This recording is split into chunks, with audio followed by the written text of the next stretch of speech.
Piracicaba, alô Brasil, começa o nosso Néder especial. Bolsonaro e Haddad fazendo o segundo turno para presidente, Dória e França, segundo turno para o governo do estado de São Paulo. Duas esperanças e duas ameaças nessas eleições de segundo turno. Uma esperança e uma ameaça para presidente, uma esperança e uma ameaça para o governo de São Paulo. A situação, meu amigo, minha amiga, é a seguinte. Nós aqui na televisão nós temos um pouco mais de limite para poder exercer as nossas opiniões. Mas você pode me acompanhar nas redes sociais, na internet, está lá muito esclarecedora e muito clara a minha opinião e os meus pensamentos sobre esse momento da história do Brasil. O que eu vou dizer nesse instante para você, que a gente começa o nosso programa aqui na tela da TVR, é que você, meu amigo, minha amiga, precisa, evidentemente, como eu sei que você está fazendo, pautando as suas escolhas de acordo com os últimos acontecimentos do Brasil.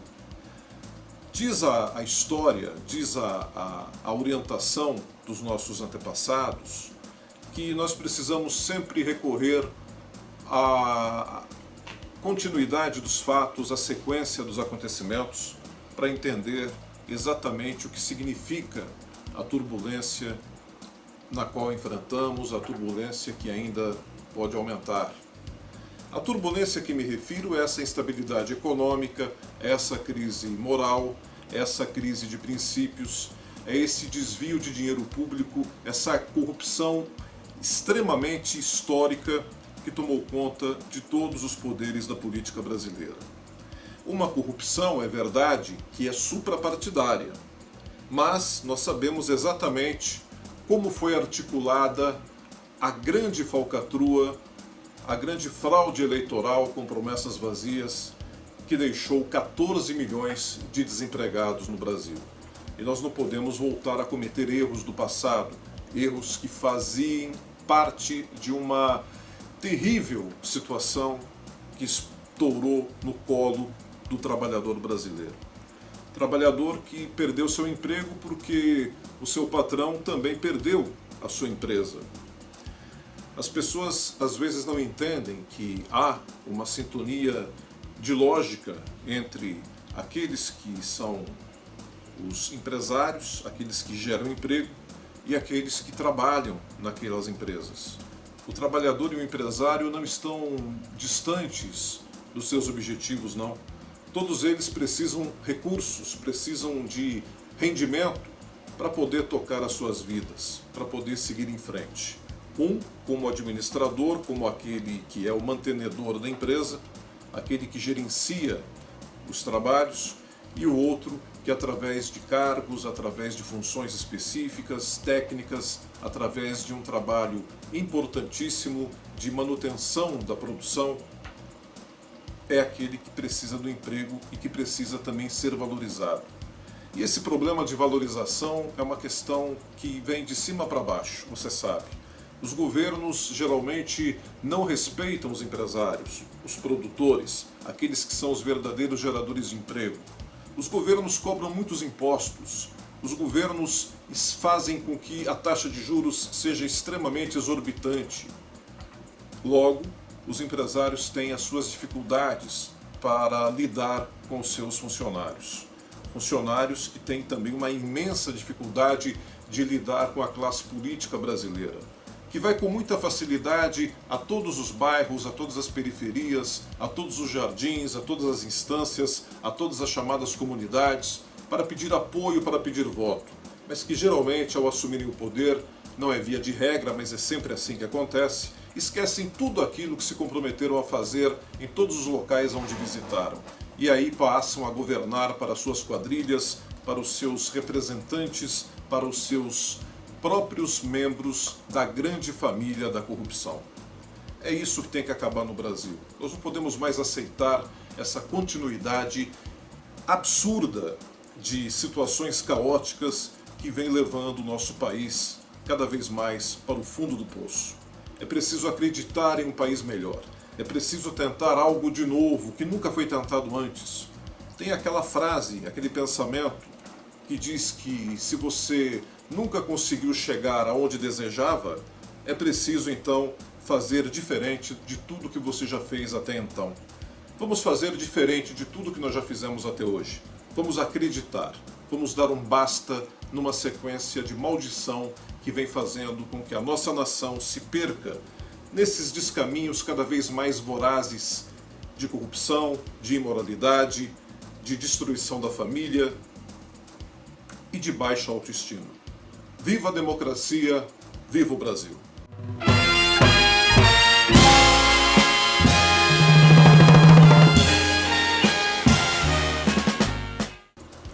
Quando um político se diz contra a Operação Lava Jato, esse político também se diz contra o povo brasileiro. Sabe por quê? Porque a Lava Jato é uma conquista do povo brasileiro.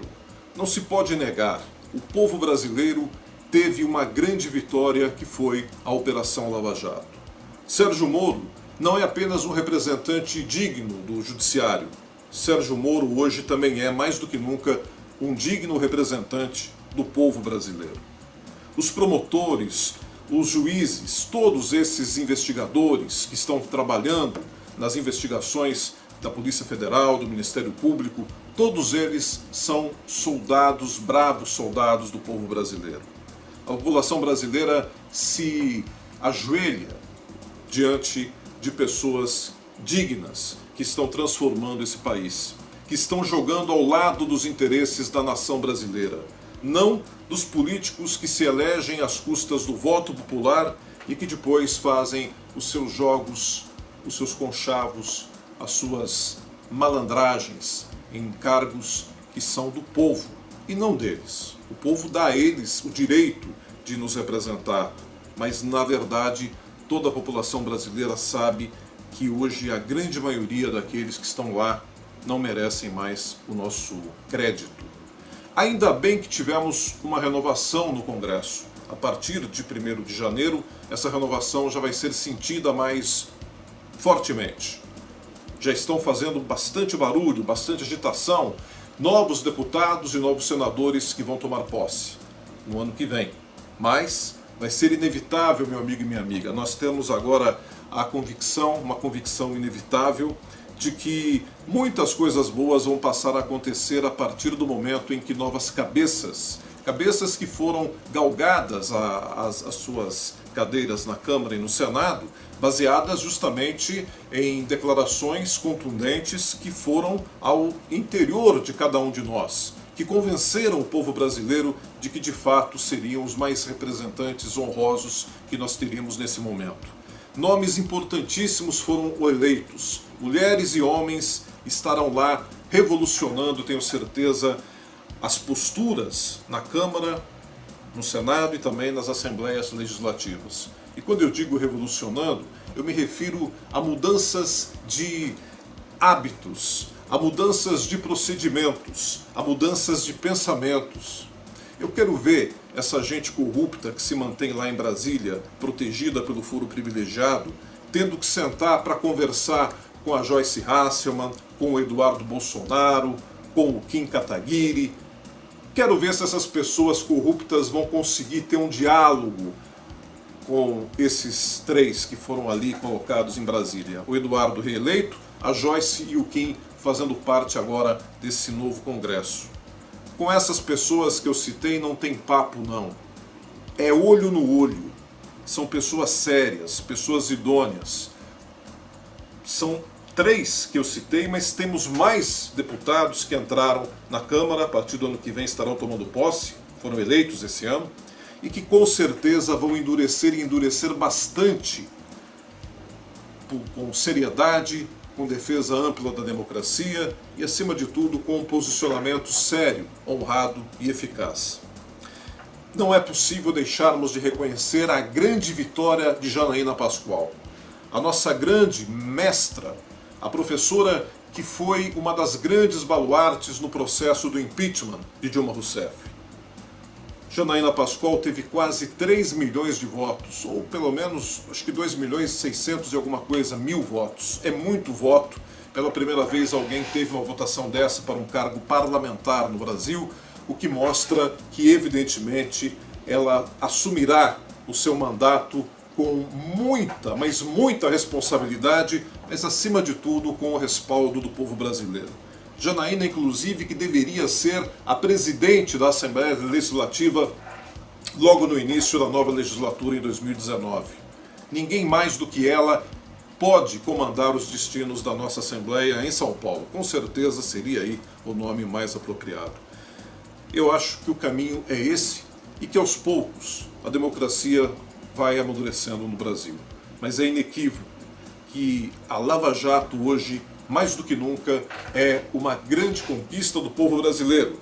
E através da Lava Jato se teve defesa nas ruas, com a população indo ali pedir moralidade, pedir o fim da corrupção, e graças a esses movimentos do Vem Pra Rua, do MBL, tivemos essas mudanças, que não são muitas, mas já são significativas na escolha do eleitor para aqueles que vão assumir os cargos em 2019. Que bom!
O aborto é um assunto importante, o aborto é um tema necessário, a discussão é fundamental. Esses dias eu ouvi uma militante de esquerda, uma ativista, dizer o seguinte: o corpo é meu, eu tenho direito de fazer com ele o que eu quiser.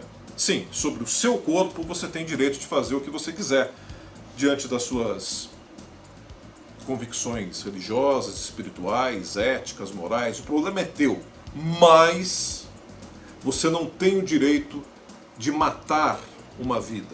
Você não tem o direito de interromper uma gestação. Você não tem o direito de assassinar um bebê. E é isso que essa gente quer fazer no Brasil. Oficializar o assassinato de bebês. Eles não podem conseguir isso. Para tanto, nós temos que continuar a escolher bem os nossos votos nesse segundo turno. É indiscutível, meu amigo, minha amiga, que há hoje uma grande dificuldade de compreensão na grande maioria do povo brasileiro com relação a essas discussões do aborto.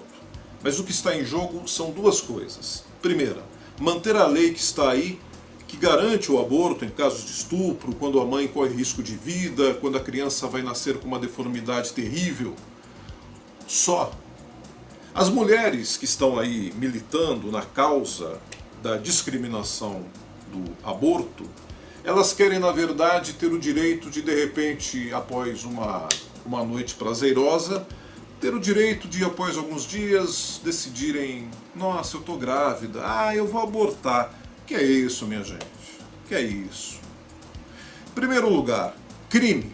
Espiritualmente falando, isso é algo absurdo. Absurdo. Nojento. Coisas de interpretação de marginal, de bandido.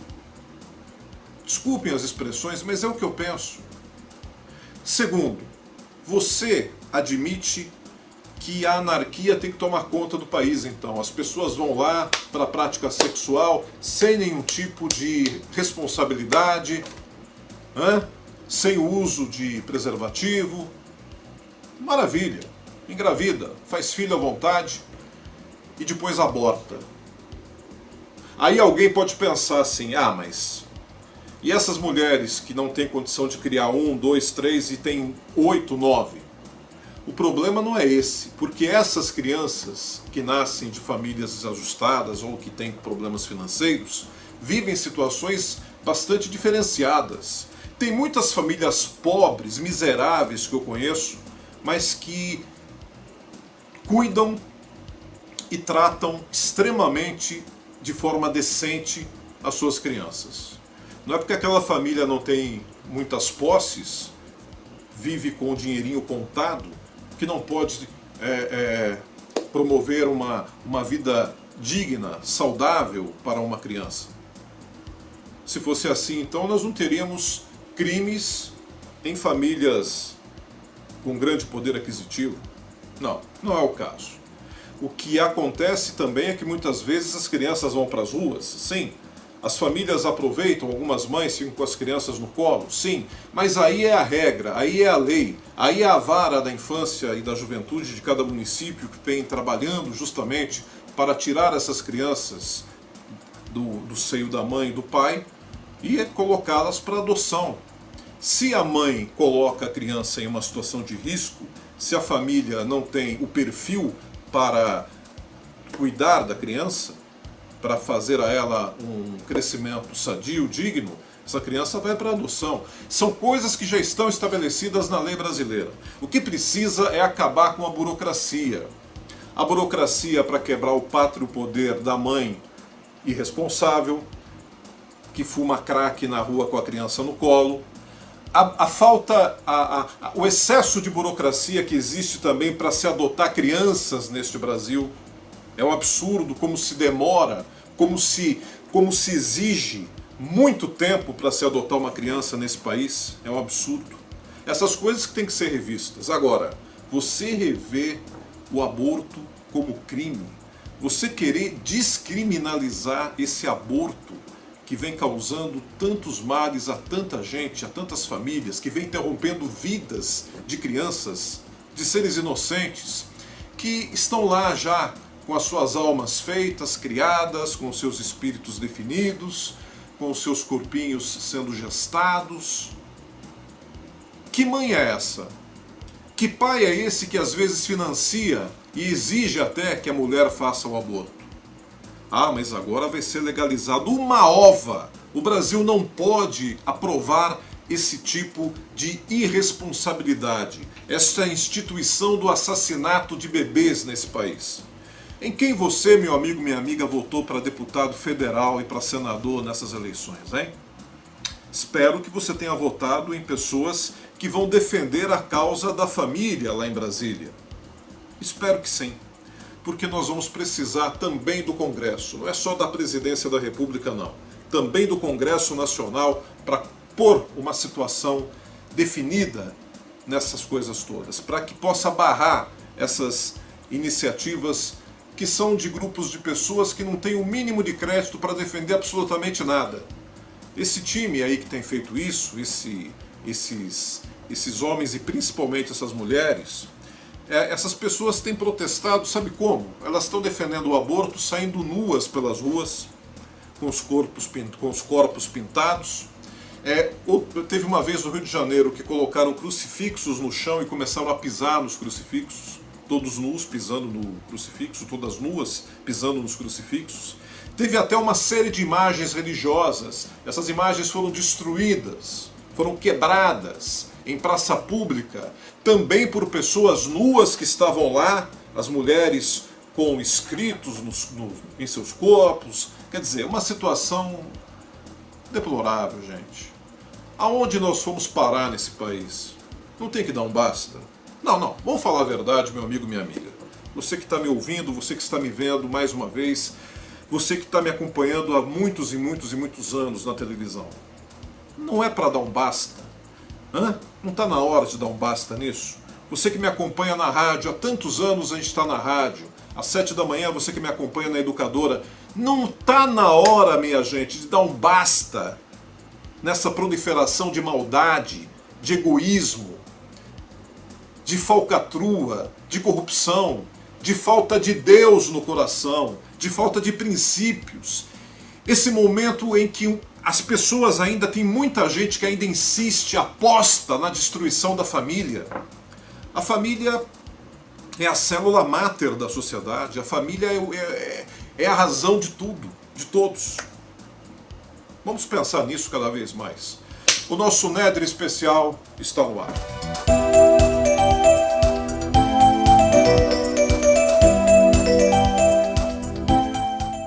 78 anos do nosso Clube Coronel Barbosa. Eu quero aqui mandar um abraço ao meu querido amigo, o presidente Reinaldo Pousa, a vice-presidente, minha amiga Marlide Ben Gomes, a toda a diretoria, a todos os conselheiros, conselheiras, a vocês, associados e associadas do Coronel Barbosa, o baile sensacional, marcando os 78 anos, realizado ali no Teatro São José. Fique ligado, fique ligada, Coronel Barbosa agora aqui no Nedre Especial.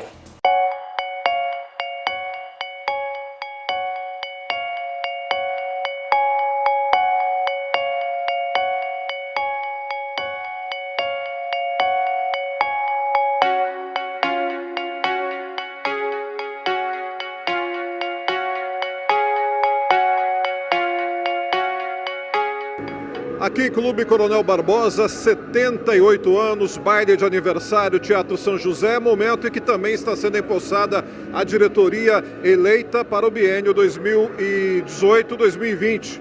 Presidente Reinaldo Pousa, reeleito.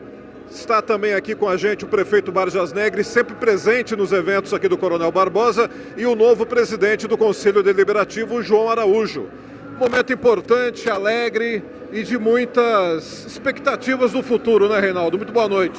Boa noite, com certeza. Acho que isso é fruto de um trabalho que a diretoria tem feito. Nós, quando pegamos o Teatro São José e o Coronel Barbosa, em 2016, havia um desafio muito grande para todos nós. O país passava por uma crise muito grande e os clubes, de certa forma, também.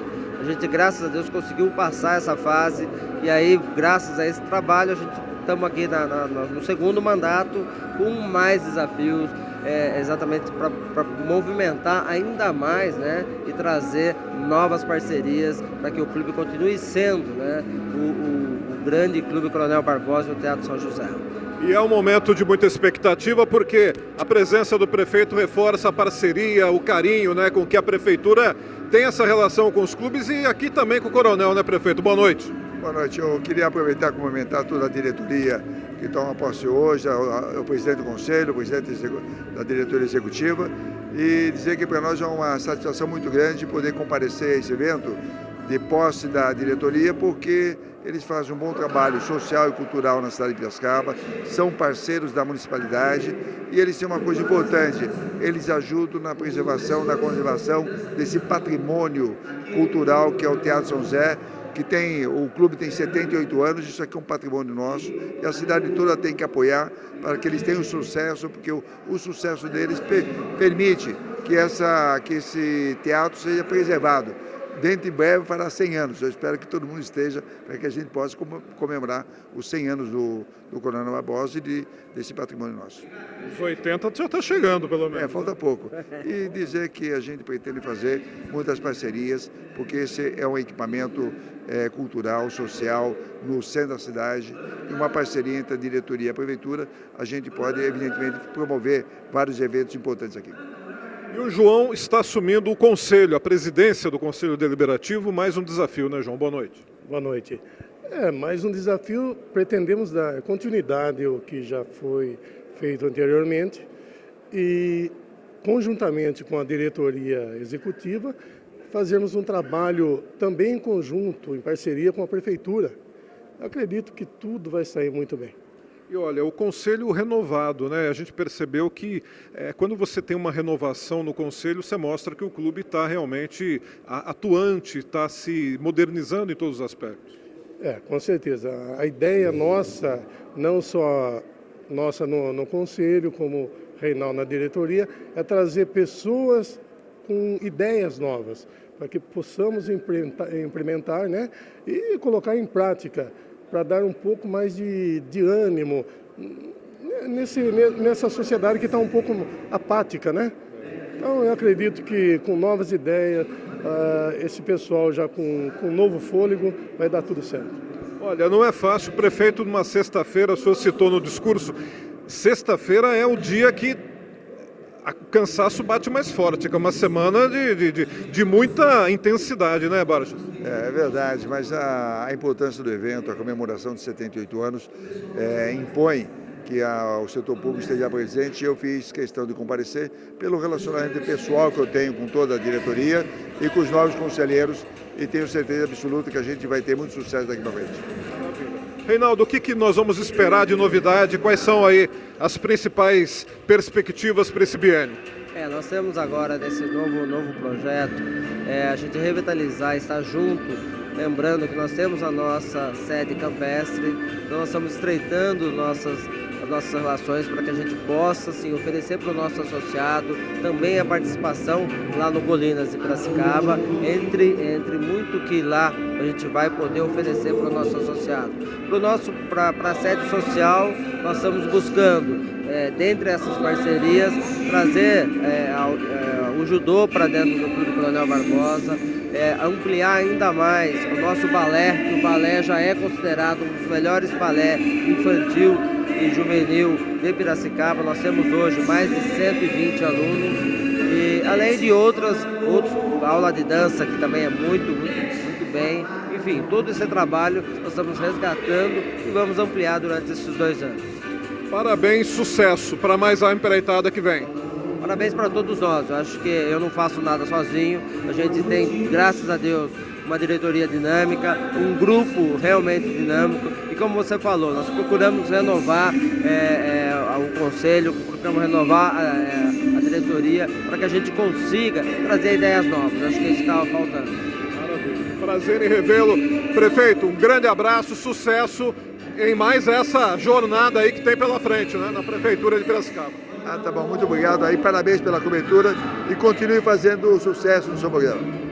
Obrigado ao prefeito Marjas, obrigado, João, um abraço. Obrigado, Néder, e você juntamente com a gente na diretoria, com certeza faremos um bom trabalho. Vamos lá, com muita expectativa de poder contribuir. Vamos ver mais detalhes aqui, o baile 78 anos, Coronel Barbosa.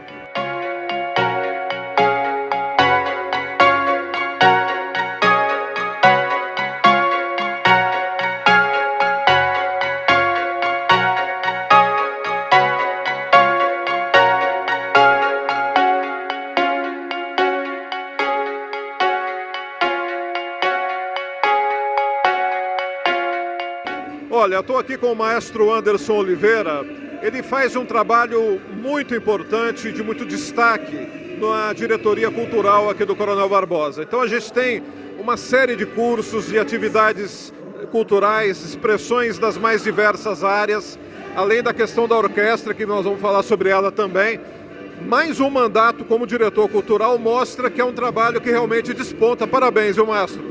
Muito obrigado, Néder, muito obrigado a todos os telespectadores, né? Realmente é um espaço maravilhoso na cidade, né? E nós temos que valorizar isso com concertos. Esse é um teatro, né? O Clube Coronel Barbosa, o teatro, é um espaço dos mais importantes do interior do estado de São Paulo, né? Um teatro como esse não se acha nem mesmo nas grandes cidades aqui do interior, né? Então é digno de revitalizar, de estarmos usando esse espaço para a população em geral, né? Para estar fomentando, democratizando o acesso à cultura, né? Então aqui no clube tem as aulas de balé, tem os espetáculos de balé, temos a questão da música, que nós trazemos concertos com solistas e vários espetáculos durante o ano, então é importante fomentar. Olha, a orquestra tem sido também um expoente, né? Sim, aqui é uma parceria com o clube já de algum tempo, né? Nós trouxemos aqui nesse espaço para se apresentar grandes solistas aqui no Brasil, como a Eliane Tokesh, que é a principal professora de violino da USP em São Paulo, né? Grandes nomes mesmo, e que acaba trazendo para o clube, né? Exposição, então isso é bacana, essa parceria, né? Vamos dizer, essa parceria cultural que temos aqui dentro para poder fazer toda essa questão. Cultura é vida, cultura traz educação, traz conhecimento, então uma série de coisas para a vida de todas as pessoas. Agora é importante essa abertura para essas crianças, né, que estão fazendo dança, balé, sapateado. Sim, o que é importante é que isso marca a vida de uma criança. Então,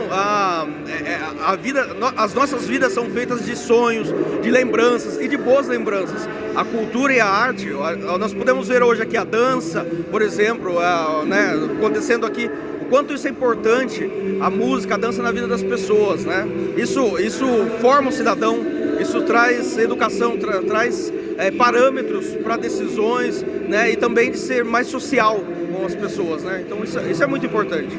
Maravilha. Maestro Anderson Oliveira conversando com a gente, parabéns. Vamos nos encontrar mais, fazer mais reportagens aqui, porque o Coronel Barbosa é um polo de desenvolvimento cultural em Piracicaba. Belo trabalho. Um grande abraço. Um grande abraço a você, Néder. Muito obrigado aqui por estar conosco mais uma vez. E um abraço a todos os telespectadores.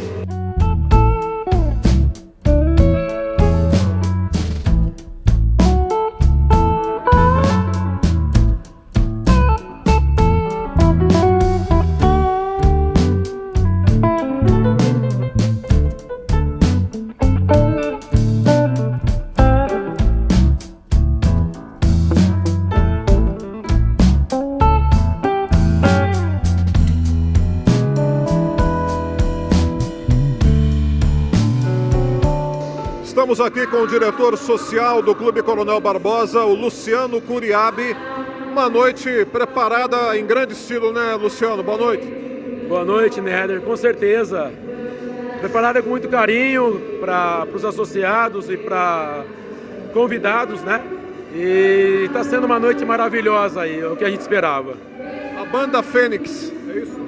Banda Vênus. Vênus. Isso, Banda Vênus, que é uma banda que eu tô vendo que tem muita interação com o público, né? Sim, é uma banda de São Paulo, uma banda muito boa. Já tivemos outras oportunidades aqui no clube com eles e foi sempre um show à parte. Agora, preparar um evento como esse de um clube tradicional, 78 anos, presença do prefeito, de autoridades, é um trabalhinho a mais, né, Juliano? Né, Luciano? Sim, Néder. É uma responsabilidade muito grande, mas a gente tem uma equipe boa aqui no clube, dá todo o suporte e tem que gostar do que faz. E eu gosto do que eu faço, então tá aí, tá um belo evento aqui que a gente está fazendo. Agora, o clube tem feito várias atividades, eu queria que você comentasse o que você destaca aí na agenda aí dos próximos momentos. Sim, além do parte de dança de salão, parte de balé que é muito forte aqui no clube, os bailes às sextas-feiras, a gente está com um programa de a cada 2 meses, pretendemos para o ano que vem colocar a cada mês ou a cada 15 dias para movimentar mais o clube. Acho que o clube precisa disso, o associado pede isso, então a gente vai trabalhar forte para o ano que vem para isso. Aliás, são bailes que tem um público já fixo, né? Público fiel. Sim. Pode vir toda sexta-feira aqui que tiver baile, é um público que sempre está com a gente e muito animado, por sinal, e a gente pretende que aumentar esse público.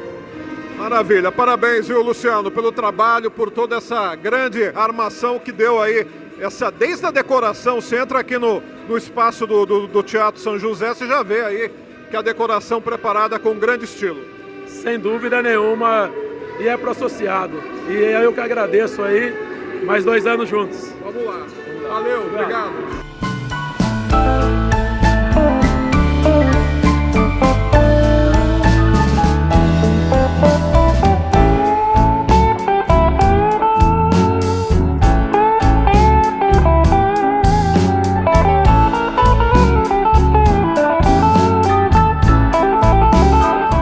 Olha, comigo Luiz André Filho, é o presidente da ACESEP, Associação dos clubes sociais e recreativos, esportivos de Piracicaba. A CESEP, que tem um trabalho importante já estabelecido na cidade, a parceria com os clubes, essa coordenação de apoio, de infraestrutura, de orientação, eu diria, né, Luiz André?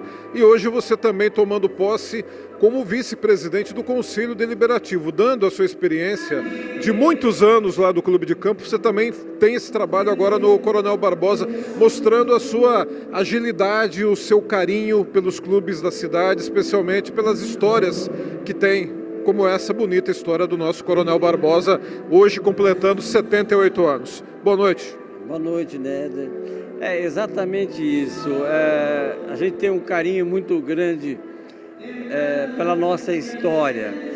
E a gente sabe que sem essa parceria, sem essa integração entre os clubes, dificilmente a gente vai levar adiante o nosso trabalho e obter sucesso.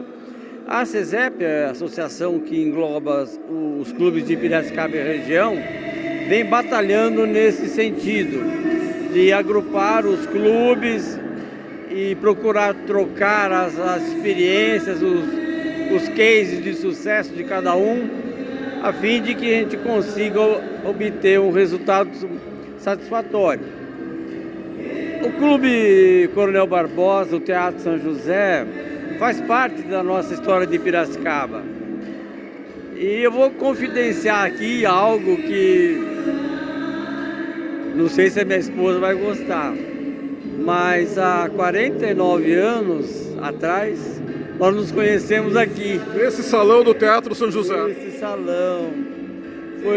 Foi num baile de formatura, conheci a Regina e aí começou toda essa história de estamos casados há 46 anos.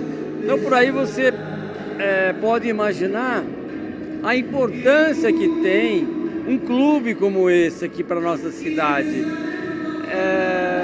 Quantas histórias, quantas famílias não nasceram daqui.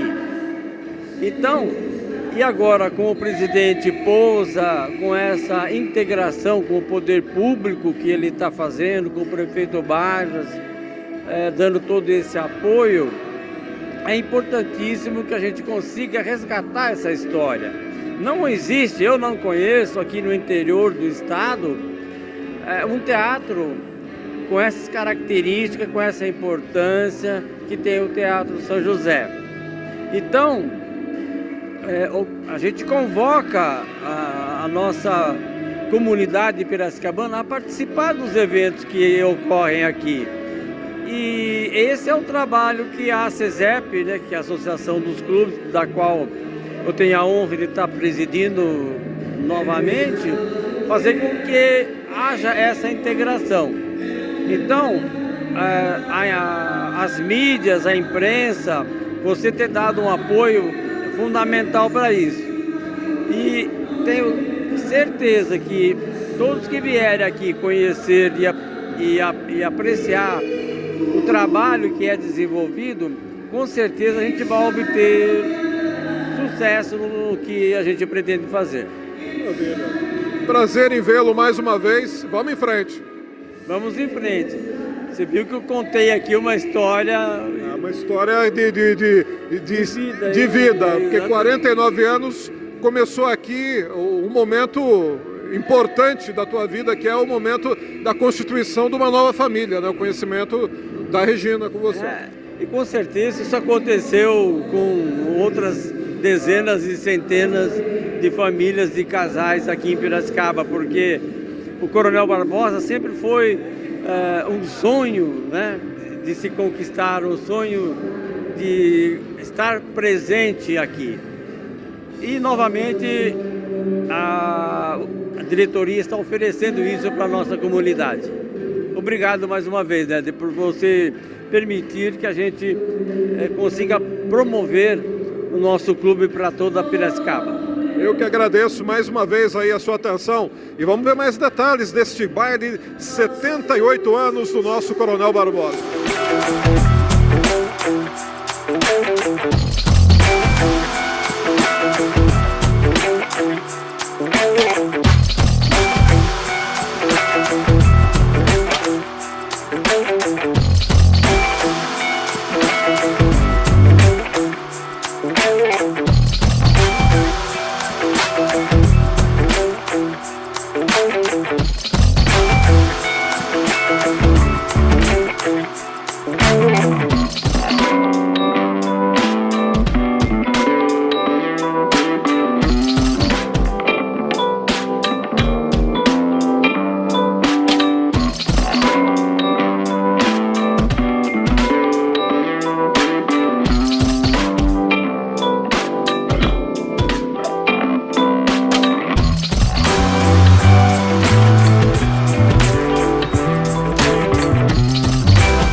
Vamos ver agora como foi a festa das crianças no Clube de Campo de Piracicaba.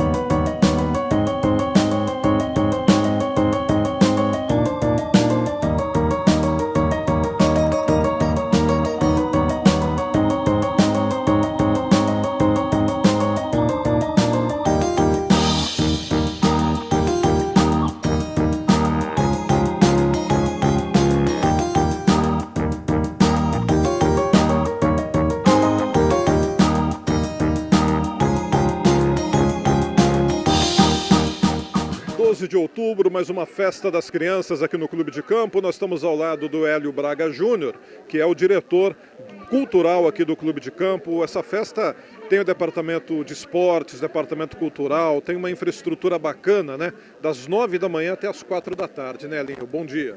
Bom dia. É verdade, o Clube de Campo ele trabalha muito com todos os departamentos, né, interagindo todos os nossos departamentos. E nós estamos fazendo sempre essas coisas juntos. Então um contribui um pouquinho, o outro, na realidade, é uma festa do esporte e o departamento cultural vem colaborando todos esses anos aí com a festa. Uns 9 anos atrás, quando eu comecei como diretor de esportes, na gestão do Zeca ainda, fizemos um trabalho muito direcionado às crianças. E esse trabalho hoje, o Paulo deu continuidade, melhorou e assim as escolinhas estão todas lotadas, todos os eventos que nós fazemos infantil, você vê hoje o número de gente que tem aqui é muito maior do que todos os outros anos. Está acontecendo nesse momento o teatrinho com número assim recorde de criança, todo mundo participando. Eu estava lá olhando um pouquinho e é uma felicidade para a gente participar de tudo isso, participar, fazer com que essa estrutura do Clube de Campo, que é muito boa, ela dê todo esse resultado que vem dando. Então é um momento assim ímpar para a gente de estar fazendo parte de tudo isso. E olha, o Departamento Cultural já está preparando o final do ano, né? Que tem novidade naquele dezembrão cheio de atividades especiais de Natal. Ah, olha, com certeza. Nós vamos ter no dia da inauguração da iluminação, esse ano tem uma iluminação também especial. Nós preparamos um projeto maravilhoso aqui para o clube, tem o trem das crianças e essa festa, que é o encontro de Natal, que é onde nós conseguimos juntar as crianças e a família no mesmo evento. Pai, vô, tio, tem espaço para todo mundo no salão, numa mega festa que até hoje não se foi feita aqui. Demos um passo gigante para que essa festa acontecesse, para encerrar com chave de ouro essas festividades do Natal, que é muito marcante aqui dentro do Clube de Campo. É verdade, e tem uma expectativa já das crianças, das famílias, porque todo fim de ano aqui é uma coisa bacana, mágica, né? Ah, com certeza, esse encontro é maravilhoso, as vendas desse dia, ele já começou dia 6 de dezembro, nós já estamos com bastante procura e assim, nós pensamos em 300, 400 pessoas, estamos preparados para isso. É um mega evento, eu aproveito para convidar todos os nossos sócios que venham, se preparem para trazer a sua família e comemorar esse sentimento do Natal junto com as crianças, com o Papai Noel. Eu acho que promete muito, sim. Maravilha. Elinho, parabéns mais uma vez a você, a toda a diretoria.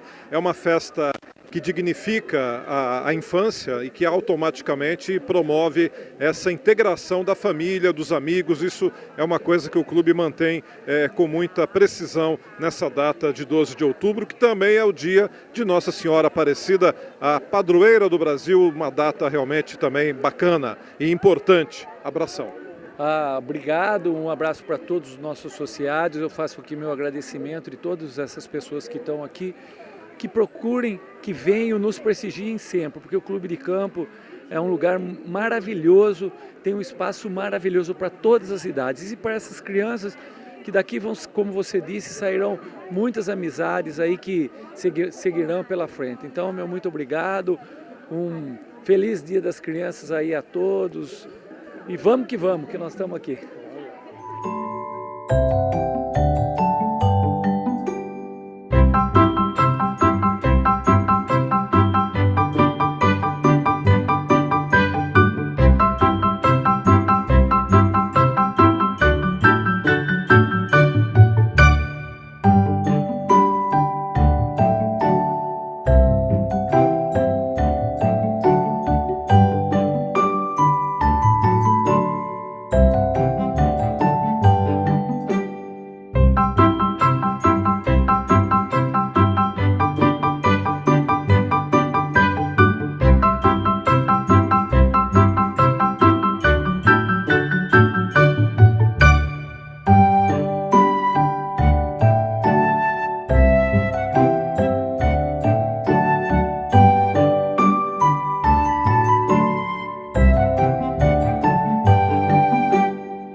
Olha, no final do programa de hoje eu queria falar com você a respeito de marketing e decência.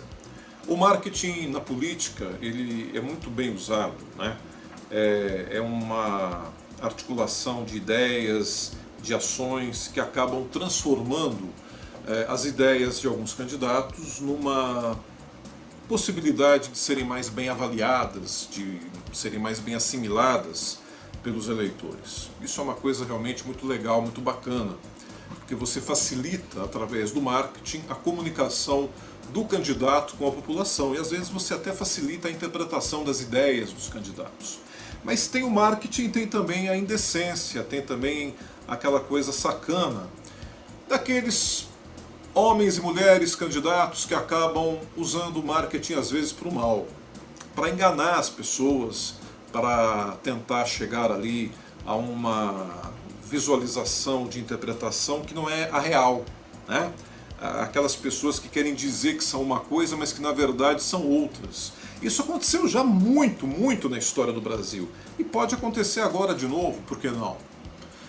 Tem partido mudando a cor, mudando a sua identidade visual. Isso é para ficar mais suave diante das interpretações da população. Será que adianta alguma coisa? Será que o povo brasileiro já não está com a sua ideia formada, não? Eu acho que já está com a ideia formada, viu? Está com a ideia formada. Eu não vejo nenhum tipo de possibilidade do povo brasileiro ser influenciado por isso. Não. Mudanças de postura. Defender coisas que estava negando. Isso também está acontecendo demais, né? Às vezes dizer algo muito duro e tentar amenizar lá na frente. Tá acontecendo também. Fazem parte desse jogo, todas essas coisas também. A diferença é que a população, na minha maneira de entender, está mais esperta. A população está mais amadurecida. As pessoas estão entendendo já como que funciona esse jogo. E o mais importante, meu amigo, minha amiga, é que a juventude está atenta. Conversei com muitos jovens nesses últimos dias, jovens de 19, 20, 21, 22, 24 anos, eles estão atentos. Eles estão extremamente dedicados a conhecer a realidade do Brasil, a conhecer os candidatos. Esse é o ponto mais importante para qualquer transformação social no Brasil. Quando os jovens vão encarnando aquele espírito de mudança baseado em conhecimento. Porque a mudança pela mudança, em envolvimentos aí em discursos falidos, em propostas banais, nos levaram aonde nós estamos hoje. Eu estou me referindo, evidentemente, a propostas de hoje. E a essa geração que está nascendo, crescendo, se desenvolvendo, acreditando bastante no Brasil e nas possibilidades de fazer essa nação ter mais emprego, ter mais recursos para poder crescer e, principalmente, ter mais dignidade. O fim da corrupção, o fim dessa impunidade que atormenta a nação brasileira, valorização da educação, melhores condições de saúde, todo esse dinheiro que foi para o ralo da corrupção, tanto dinheiro para o ralo da corrupção, e tantas cidades do Brasil sem condições de comprar sequer um aparelho de raio-x para os seus postos de saúde, para as suas unidades de pronto atendimento. O que falar então de máquinas de ressonância, tomografia, exames para ultrassom que não são feitos porque em alguns locais não se tem o equipamento necessário. Você já imaginou se aumentassem as condições de atendimento na rede pública de saúde no Brasil inteiro? Aí teria que contratar mais médicos. Sim, mas se não houvesse tanto desvio, tanta roubalheira, haveriam mais médicos trabalhando, mais equipamentos sendo comprados e o atendimento seria maior. Logo, as filas diminuiriam nos postos de saúde de todo o país. Vamos pensar nisso, vamos acreditar nesse país que pode melhorar e a gente volta sempre no dia seguinte. Estamos todos os dias às 23h30 aqui na tela da TVR, estamos também na internet, no Facebook. Espero você sempre comigo acompanhando as nossas informações. Tenha uma excelente noite, fique sempre com Deus. Tchau, valeu!